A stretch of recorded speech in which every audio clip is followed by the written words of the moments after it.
सुप्रभात प्यारे बच्चों, आज हम अपनी हिंदी रचना पुस्तक से पाठ 9 क्रिया तथा काल के अंतर्गत क्रिया का अध्ययन करेंगे। तो आइए आप भी अपनी पुस्तक में पृष्ठ संख्या 80 निकालकर उस पर आज की दिनांक लिखिए। बच्चों, इन वाक्यों को ध्यान से देखिए।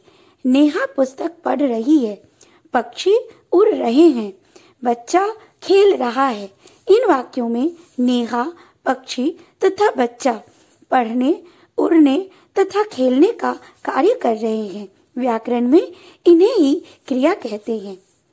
वे शब्द जिनसे किसी कार्य के होने या करने की सूचना मिलती है क्रिया कहलाते हैं।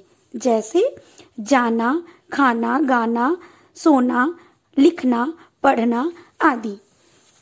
बच्चों, क्रिया का मूल अंश अर्थात जो उसके मुख्य अर्थ को बताते हैं धातु कहलाते हैं। जैसे लिखता है, लिखेगा। इनमें लिखना क्रिया है, परंतु लिख मूल अंश के कारण धातु है।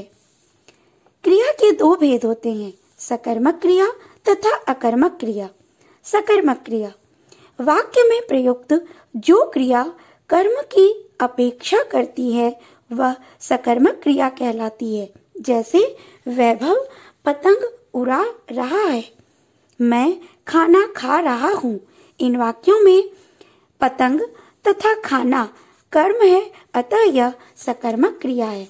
दूसरा है अकर्मक क्रिया। जो क्रिया वाक्य में कर्म की अपेक्षा नहीं करती वह क्रिया अकर्मक क्रिया कहलाती है। जैसे रोहन सो रहा है, बच्चे दौड़ रहे हैं।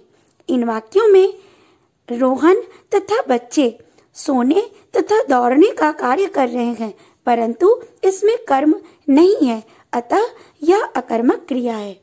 सकर्मक तथा अकर्मक क्रियाओं की पहचान।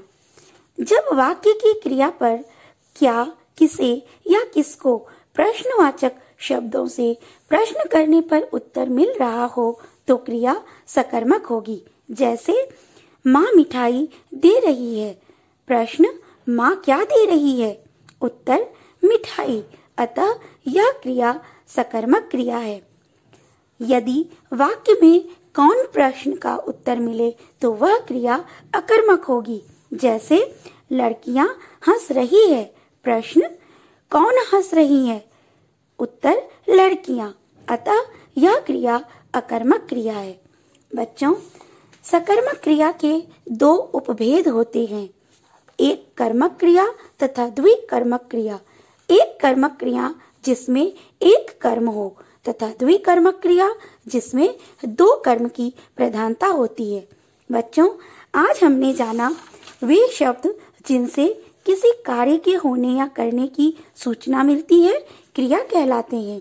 क्रिया के दो भेद होते हैं, सकर्मक क्रिया तथा अकर्मक क्रिया। सकर्मक क्रिया में कर्म की प्रधानता होती है तथा अकर्मक क्रिया में कर्म की अपेक्षा नहीं की जाती है।